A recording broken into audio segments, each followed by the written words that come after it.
Thanks for joining us here in the Hyundai Studios on STOHD.com for STO Fantasy Playbook. I'm Will Ewick, joined alongside Ryan Cavanaugh. Today we have start sits, the injury impact, and also the fantasy marketplace. We begin with start sit 'em. And Ryan, a couple quarterbacks for you. You think they're good starts? Yeah, well, the first one I'm going out on a bit of a limb here. Mike Vick. You know, when his own coach says he's not sure if he's starting him in the real game, I think it's a pretty safe thing to say I'm going out on a limb when I say start him on your fantasy team this week.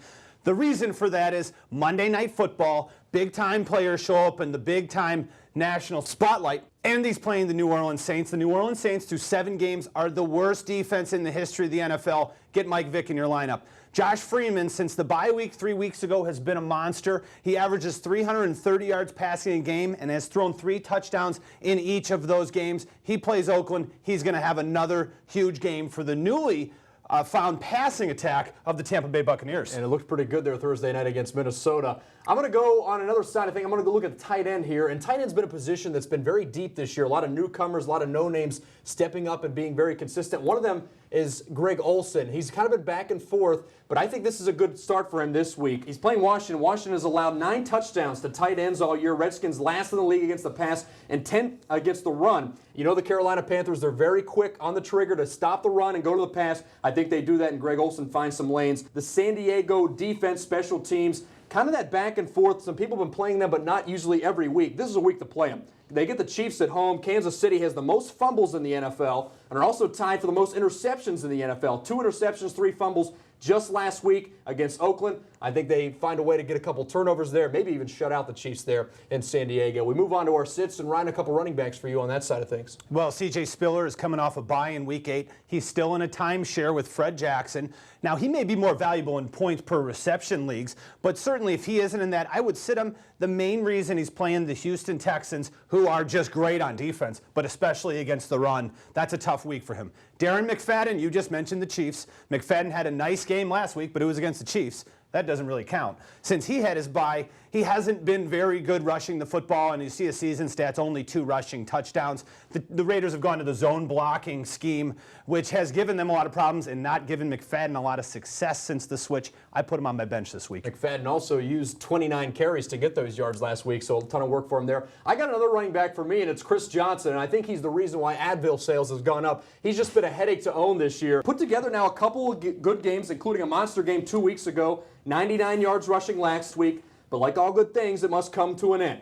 This isn't Buffalo. This isn't Indy. It's the Chicago Bears, the #1 rush defense. The inconsistency of Chris Johnson will show up. Kyle Rudolph here, another tight end. We talk about tight ends now. He was great early in the season. I know a lot of people are using him every week. But his targets are going down. They're declining. Jerome Simpson back. He's getting some targets. Ponder's struggling. I think there's much better options out there. I steer clear of Kyle Rudolph. Maybe Greg Olsen. You put him in there, as I talked about earlier. We move on now. Our injury impact. Ryan Tannehill goes down. He's banged up.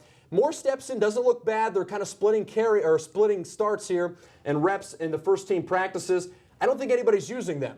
But Brian Hartline is being used. Reggie Bush is being used. How do you see this quarterback controversy or whoever's going to play out there? I don't think it matters which quarterback plays. I think all those Dolphins who you would typically have in your starting lineup are safe plays. The reason for that is I don't think the Dolphins are going to tone back their offensive playbook. They're not going to limit the plays if Moore's in there. He's a veteran. He's very safe with the football. And as you saw him last week, productive when he came in the game.